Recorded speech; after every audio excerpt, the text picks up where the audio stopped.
दूसरा प्रश्न, कल आपने कहा कि हृदय के भाव पर बुद्धि का अंकुश मत लगाओ, लेकिन मुझे तो भगवान श्री आपके प्रवचन बहुत बहुत तर्कपूर्ण लगते। तो क्या तर्क की संतुष्टि से दिमाग की पुष्टि होती है? तो क्या मेरे लिए यह खतरा नहीं है कि तर्कपोषित दिमाग दिल पर हावी हो जाए और भावों की अनुभूति को दबा डाले? कृपा कर मुझे राह बताएं।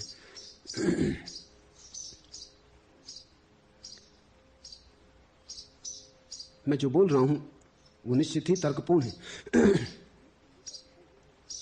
लेकिन सिर्फ तर्कपूर्ण ही नहीं, थोड़ा ज्यादा भी है। तर्कपूर्ण बोलता हूं तुम्हारे कारण, थोड़ा ज्यादा जो है वो मेरे कारण।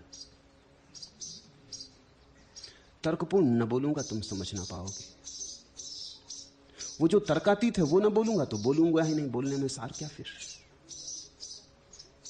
तो जब मैं बोल रहा हूं तो मेरे बोलने में दो हैं, तुम हो और मैं हूं, सुनने वाला भी है और बोलने वाला भी है।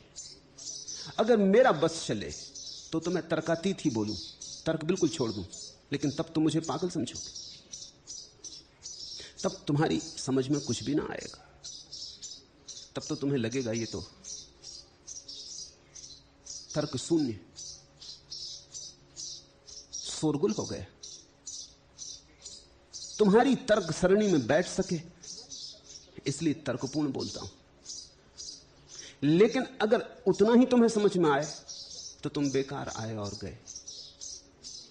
ऐसा समझो कि जैसे चम्मच में हम दवा भरते हैं और तुम्हारे मुंह में डाल देते, चम्मच नहीं डाल देते, तर्क की चम्मच में जो तर्कातीत है वो डाल रहा हूं, तुम चम्मच मत गटक जाना, नहीं और झंझट में पड़ जाओगे। चम्मच का उपयोग कर लो, लेकिन चम्मच में जो भरा है उस रस को पियो। तर्क की तो चम्मच है, तर्क का तो सहारा है, क्योंकि तुम अभी इतनी हिम्मत में नहीं हो कि तर्कातीत को सुन सको। अगर तर्कातीत ही सुनना है तो पक्षियों के गीत सुन के भी वही काम हो जाएगा जो अष्टावक्र की गीता सुनने से होता है, वे तर्कातीत है। हवाओं का वृक्षों से गुजरना, सरसराहट की आवाज, सूखे पत्तों का राह पर उड़ना, खड़खड़ाहट की आवाज, नदी की धारा में उठती आवाज, आकाश में मेघों का गर्जन, वो सब तर्कातीत है। अष्टावक्र बोल रहे आठों दिशाओं से, सब ओर से, मगर वहां तुम्हें कुछ समझ में ना आएगा। ये चिड़ियों की चहचहाहट तुम कितनी देर सुन सकोगे? तुम कहोगे हो गई बकवास, थोड़ा बहुत सुन लो ठीक है, लेकिन इस चहचहाहट में कुछ अर्थ तो है ही नहीं। वो जो तर्कातीत है वो तो चिड़ियों की चहचहाहट जैसा ही है, लेकिन तुम्हारे तक पहुंचाने के लिए सेतु बनाता हूं तर्क का। अब अगर तुम सेतु को ही पकड़ लो और मंजिल को भूल जाओ, शब्द को ही पकड़ लो और शब्द से जो पहुंचाया था वो भूल जाओ, तो तुम कंकड़ पत्थर बीन के चले गए जहां से हीरे जवाहरात में झोली भर सकते थे। मित्र ने पूछा है, हृदय के भाव पर बुद्धि का अंकुश मत लगाओ, ऐसा आप कहते हैं। निश्चित बुद्धि से समझो, लेकिन हृदय को मालिक रहने दो। बुद्धि को गुलाम बनाओ, हृदय को मालिक के सिंहासन पर विराजमान करो। नौकर बहुत दिन सिंहासन पर बैठ चुका है। बुद्धि के लिए तुम नहीं जीते हो, जीते तो हृदय के लिए हो। इसलिए तो बुद्धि से कभी भराव नहीं आता।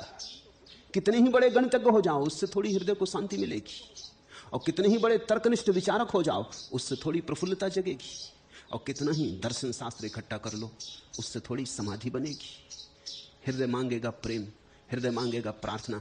हृदय की अंतिम मांग तो समाधि की रहेगी कि लाओ समाधि, लाओ समाधि। बुद्धि ज्यादा से ज्यादा समाधि के संबंध में तर्क जाल ला सकती, समाधि के संबंध में सिद्धांत ला सकती, लेकिन सिद्धांतों से क्या होगा? कोई भूखा बैठा है, तुम पाकशास्त्र देते हो उसे, इसमें सब लिखा है, पढ़ लो, मजा करो।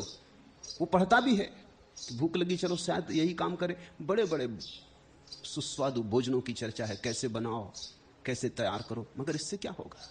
वो पूछता है कि पाकशास्त्र से क्या होगा? भोजन चाहिए, भूखे को भोजन चाहिए, प्यासे को पानी चाहिए। तुम प्यासे आदमी को लिख के दे दो, उसको लगी प्यास, और तुम लिख के दे दो H2O, ये पानी का सूत्र, वो आदमी कागज लेके बैठा रहेगा, क्या होगा? ऐसे तो लोग राम राम लिए बैठे। सब मंत्र H2O जैसे। निश्चित ही पानी ऑक्सीजन और हाइड्रोजन से मिलकर बनता, लेकिन कागज पे H2O लिखने से प्यास नहीं बुझती। तर्क से समझो, हृदय से पियो।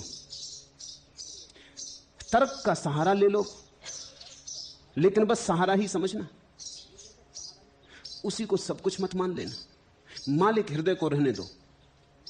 प्रेम और प्रार्थना में, पूजा और अर्चना में, ध्यान और समाधि में बुद्धि बाधा ना दे, इसका स्मरण रखना। सहयोगी जितनी बन सके उतना शुभ है।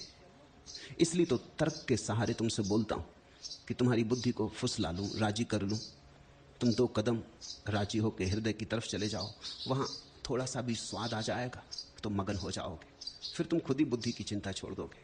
स्वाद जब आ जाता है तो शब्दों की कौन फिक्र करता है। लेकिन मुझे तो भगवान श्री आपके प्रवचन बहुत बहुत तर्कपूर्ण लगते हैं। वे तर्कपूर्ण हैं। मेरी पूरी चेष्टा है कि तुमसे जो कहूं वो तर्कपूर्ण हो, ताकि तुम राजी हो सको मेरे साथ चलने को। एक बार राजी हो गए फिर तो गड्ढे में गए, फिर तो तुम्हारी पटरी उतार दूंगा। एक बार राजी भर हो जाओ, एक बार हाथ में हाथ आ जाए, फिर कोई चिंता नहीं है। एक दफा तुम्हारा हाथ हाथ में आ गया तो तुम ज्यादा देर हाथ के बाहर न रहोगे। पहुंचा पकड़ा, फिर कलाई पकड़ ली, फिर आदमी गया। तो तर्क से तो पहला संबंध बनाता हूं, क्योंकि वहां तुम जी रहे हो, वहीं से संबंध बन सकता है, वहां तुम हो। इसलिए मेरे पास नास्तिक भी आ जाते, मुझसे नास्तिक भी राजी हो जाते। मुझसे नास्तिक को कोई झगड़ा नहीं होता, क्योंकि मैं नास्तिक की भाषा बोलता हूं। मगर वो तो जाल है, वो भाषा तो जाल है। वो तो ऐसे ही जैसे हम मछली पकड़ने जाते हैं, कांटे पे आटा लगा देते, वो तो आटा है। अगर बचना हो तो आटे से बच जाना, क्योंकि आटा मुंह में लिया तब पता चलेगा कि ये तो कांटा था। तर्क तो आटा है, तर्कातीत कांटा है। तुम्हें फुसलाते, कड़वी भी दवा पिलानी हो तो शक्कर की परत चढ़ाते। छोटे छोटे जैसे बच्चों जैसी हालत है आदमी की, उस शक्कर के रस में कड़वी दवा भी गटक जाता है। जहर भी पी सकते हो तुम, लेकिन अगर सीधा ही तुम्हारे सामने तर्कातीत को खड़ा कर दिया जाए तो तुम भाग खड़े होगे। तुम कहोगे नहीं, इस पे तुम्हारी बुद्धि को भरोसा नहीं आता। तो मैं तुम्हारी बुद्धि को भरोसा लाना चाहता हूं, लेकिन अगर वहीं तुम रुक गए और तुमने सोचा कि आ गया बुद्धि को भरोसा, आप घर जाएं, तो तुम चूक गए। तो तुमने ऐसा समझो कि दवा के ऊपर जो चढ़ी शक्कर थी उसको तो उतार के पी लिया और दवा को फेंक दिया। तर्क की संतुष्टि से क्या दिमाग की पुष्टि होती है? तुम पे निर्भर है।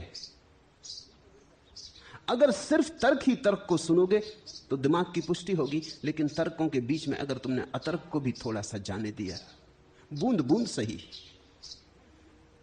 तो वो बूंद तुम्हारे मस्तिष्क में हृदय की क्रांति को उपस्थित कर देगी। ये तुम पे निर्भर है। कुछ लोग हैं जो सिर्फ तर्क ही तर्क को सुनते, जो तर्क के बाहर पड़ता उसे वो हटा देते, फिर वे मेरे पास आए ही नहीं, आए या ना आए बराबर। वे जैसे आए थे वैसे ही वापस गए और मजबूत होके गए। उन्होंने अपने अपने हिसाब का चुन लिया, मतलब की बात चुन ली। जो उनके तर्क के साथ बैठती थी वो चुन ली, जो नहीं बैठती थी वो छोड़ दी। जो नहीं बैठती थी तुम्हारे तर्क के साथ, वही तुम्हारे भीतर क्रांति की चिंगारी बनती। जो तुम्हारे तर्क के साथ बैठती थी वो तो तुम्ही को मजबूत करेगी। तुम्हारी बीमारी, तुम्हारी चिंता, तुम्हारा संताप और मजबूत हो जाएगा, तुम्हारा अहंकार और मजबूत हो जाएगा। तो थोड़ी कुशलता बरतना। इसलिए तो जनक कहते हैं अष्टावक्र से, कैसी कुशलता कि क्षण में दिखाई पड़ गया। कैसी मेरी दक्षता, कैसी मेरी निपुणता। उस निपुणता को ध्यान में रखना, उस दक्षता को ध्यान में रखना। तुम पर निर्भर है। यहां जो मैं बोल रहा हूं, बोलना मुझ पर निर्भर है, लेकिन सुनना तो तुम पे निर्भर है। बोलने के बाद तो फिर मैंने जो कहा उस पर मेरी कोई मालकियत नहीं रह जाती। इधर बोला कि वो मेरे हाथ के बाहर हुआ, छूटा तीर। फिर तो तुम्हारे हाथ में है कि कहां लगेगा, कहां तुम लगने दोगे। लगने दोगे कि बच जाओगे। बुद्धि में लगने दोगे तो तुम यहां से और भी पंडित होकर लौट जाओगे और तर्क कुशल हो जाओगे, विवाद में और प्रवीण हो जाओगे। मगर चूक गए तुम, हृदय में लगने देते तो तुम और आनंदित होते, तुम और अहोभाव से भरते, तो धन्यता का द्वार खुलता, तो प्रसाद की वर्षा की थोड़ी संभावना बढ़ती, तो अमृत की तरफ तुम थोड़े सड़कते। 2 कदम तुमने उठाए होते उस अंतिम पड़ाव की तरफ। पंडित होके मत लौट जाना, थोड़े प्रेमी होके लौटना। 2.5 आखर प्रेम का, पढ़े सो पंडित हो। वो 2.5 अक्षर जो प्रेम के हैं वो मत भूलना। तो सुनो मेरे तर्क को, राजी हो मेरे तर्क से, पर साधन की भांति। साध्य यही है कि एक दिन तुम हिम्मत जुटा लोगे और तर्कातीत में छलांग लगा दोगे। तर्क के माध्यम से तुम्हें वहां तक ले चलूंगा जहां तक तुम्हारी बुद्धि जा सकती। फिर सीमांत आएगा, फिर सीमा आएगी, फिर तुम्हारे ऊपर निर्भर होगा। सीमा पर खड़े होकर तुम देख लेना अपना अतीत और अपना भविष्य। फिर तुम देख लेना पीछे जिस बुद्धि में तुम चल के आए हो वो, और आगे जो संभावना खुलती है वो। आगे की संभावना हृदय की है। विचार से कभी कोई जीवन की संपदा को उपलब्ध नहीं हुआ। ध्यान से, साक्षी भाव से, प्रेम से, प्रार्थना से, भक्ति के रस से कोई उपलब्ध हुआ है। फिर तुम्हारे हाथ में, अगर तुम्हें बंजर रेगिस्तान रह जाना हो, तुम्हारी मर्जी, तुम मालिक हो अपने। लेकिन एक बार तुम्हें मैं किनारे तक ले आऊं जहां से तुम्हें सुंदर उपवन दिखाई पड़ने लगे, हरियालियां, घाटियां और वादियां और पहाड़, हिमशिखर। बस एक दफा तुम्हें दिखा देना है वहां तक लाके, फिर तुम्हारी मौज। फिर लौट जाना तो लौट जाना, लेकिन तब तुम जानोगे कि अपने ही कारण लौटे हो, तब उत्तरदायित्व तुम्हारा है।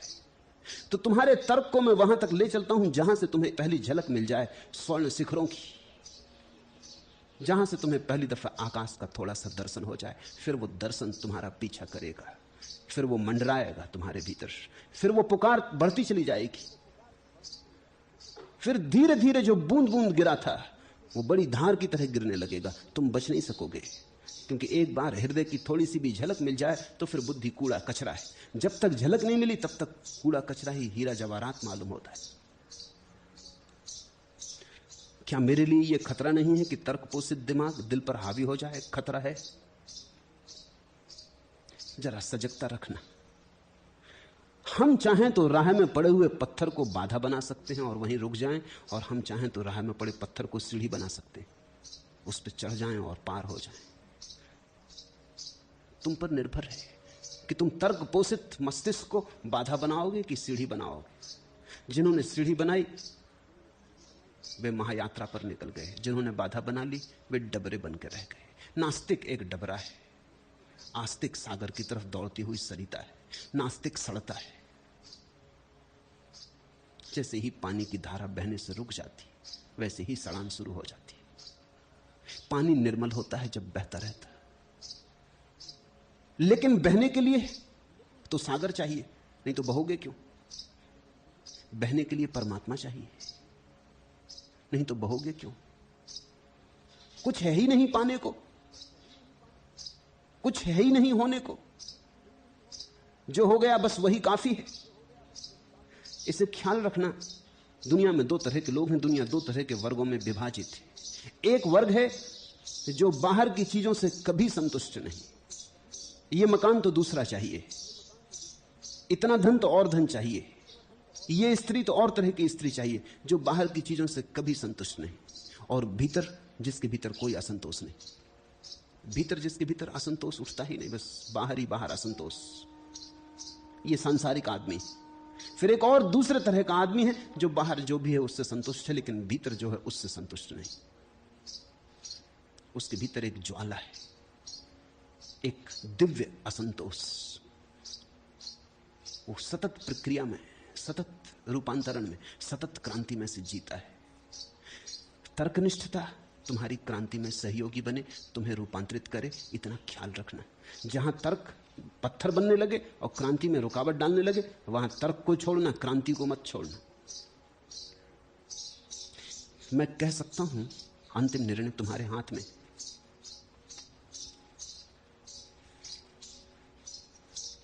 अक्ल की सतह से कुछ और उभर जाना था, इश्क को मंजिले परस्ती से गुजर जाना था। ये तो क्या कहिए चला था मैं कहां से हमदम, मुझको ये भी न था मालूम किधर जाना था। बुद्धि को कुछ भी पता नहीं कि कहां जाना है, इसलिए बुद्धि कहीं जाती ही नहीं, घूमती रहती कोल्हू के बैल की तरह। कोल्हू का बैल देखा, आंख पे पट्टी बंधी घूमता रहता। आंख पे पट्टी बंधे होने से उसे लगता है कि चल रहे हैं, कहीं जा रहे हैं, कुछ हो रहा है। तुमने देखा तुम कैसे घूम रहे हो, वही सुबह वही उठना, वही दिन का काम, वही सांझ, वही रात, वही सुबह, फिर वही सांझ। यूं ही उम्र तमाम होती है, फिर सुबह होती है, फिर शाम होती है। एक कोल्हू के बैल की तरह तुम घूमते चले जाते। ये तो क्या कहिए चला था मैं कहां से हमदम, मुझको ये भी न था मालूम किधर जाना था। अक्ल की सतह से कुछ और उभर जाना था, इश्क को मंजिले परस्ती से गुजर जाना था।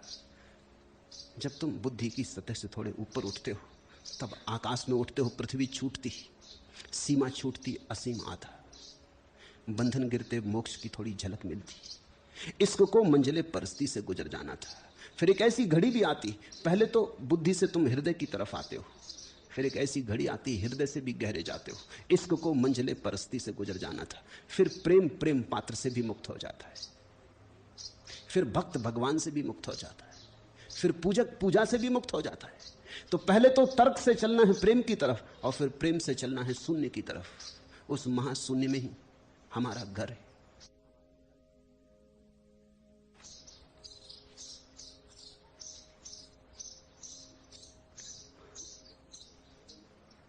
हृदय में तुम्हें होना है, इसलिए बुद्धि से मैं शुरू करता हूं,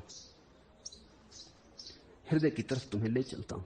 जो हृदय में पहुंच गए हैं उनको वहां भी नहीं बैठने देता, उनको कहता हूं चलो आगे और आगे। हर नए क्षण को पुराने की तरह, एक परिचित प्रीति गाने की तरह, वक्ष में भर तार पर तार बोते चलो। और बीती रागनी रीते नहीं, इस तरह हर तार के होते चलो। नए कदम अज्ञात में, अनजान में, अपरिचित में उठाना है। परिचित में ही मत अटके रह जाना। बुद्धि का क्या अर्थ होता है, तुमने सोचा कभी? जो तुम जानते हो उसका जोड़। बुद्धि का क्या अर्थ होता है? इतना ही कि तुम्हारा अतीत का संग्रह। बुद्धि में वही तो संग्रहित है जो तुमने सुना, पढ़ा, जाना, अनुभव किया। जो हो चुका है वही तो संग्रहित है। जो अभी होने को है उसका तो बुद्धि को कोई भी पता नहीं। तो बुद्धि तो अतीत है, जा चुका, मृत। बुद्धि तो राख है।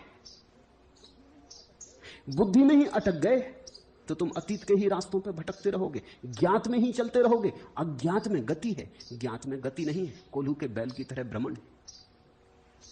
हृदय का अर्थ है अज्ञात, अनजान, अपरिचित, अभियान। पता नहीं क्या होगा, पक्का नहीं, क्योंकि जाना ही नहीं कभी, तो पक्का कैसे होगा। नक्शा हाथ में नहीं, अज्ञात की यात्रा। न मील के पत्थर हैं वहां, न राह पर खड़े पुलिस के सिपाही हैं मार्ग बताने को। लेकिन जो आदमी अज्ञात की तरफ यात्रा करता है वही परमात्मा की तरफ यात्रा करता है। परमात्मा इस जगत में सबसे ज्यादा अज्ञात घटना है, जिसे हम जान के भी कभी जान नहीं पाते, जो सदा अनजाना ही रह जाता है। जानते जाओ फिर भी अनजाना रह जाता है। जितना जानो उतना ही लगता है और जानने को शेष है। चुनौती बढ़ती ही जाती है, शिखर पर नए शिखर उभरते ही आते। एक शिखर पर चढ़ते वक्त लगता है कि आ गई मंजिल, जब शिखर पर पहुंचते हैं तो सिर्फ और बड़ा शिखर आगे दिखाई पड़ता है। एक द्वार से गुजरते हैं, नए द्वार सामने आ जाते हैं। इसलिए तो हम परमात्मा को अनंत रहस्य कहते हैं। रहस्य का अर्थ जिसे हम जान भी लेंगे फिर भी जान ना पाएंगे। इसलिए तो हम कहते हैं परमात्मा बुद्धि से कभी उपलब्ध नहीं, क्योंकि बुद्धि तो उसी को जान सकती जो जानने में चूक जाता है, परमात्मा चूकता नहीं। तो तुम चूक मत जाना बुद्धि के साथ, तुम मुर्दा अतीत के साथ बंधे मत रह जाना। तुम किसी लाश से अपने को बांध लो तो तुमको समझ में आएगा कि बुद्धि की क्या हालत है। एक लाश से अपने शरीर को बांध लो तो वो लाश तो मरी हुई है, उसकी वजह से तुम भी ना चल पाओगे, उठ ना पाओगे, बैठ ना पाओगे, क्योंकि वो लाश सड़ रही है, गल रही है और वो बोझ बनी। बुद्धि लाश है, हृदय नया अंकुर है, नव अंकुर जीवन के, और जाना तो है हृदय के भी पार।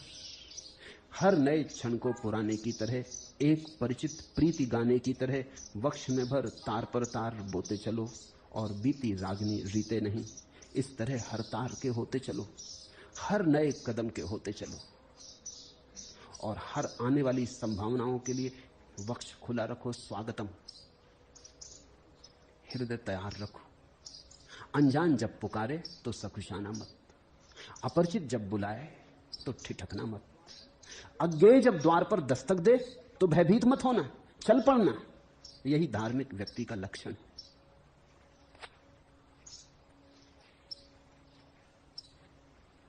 चौथा प्रश्न,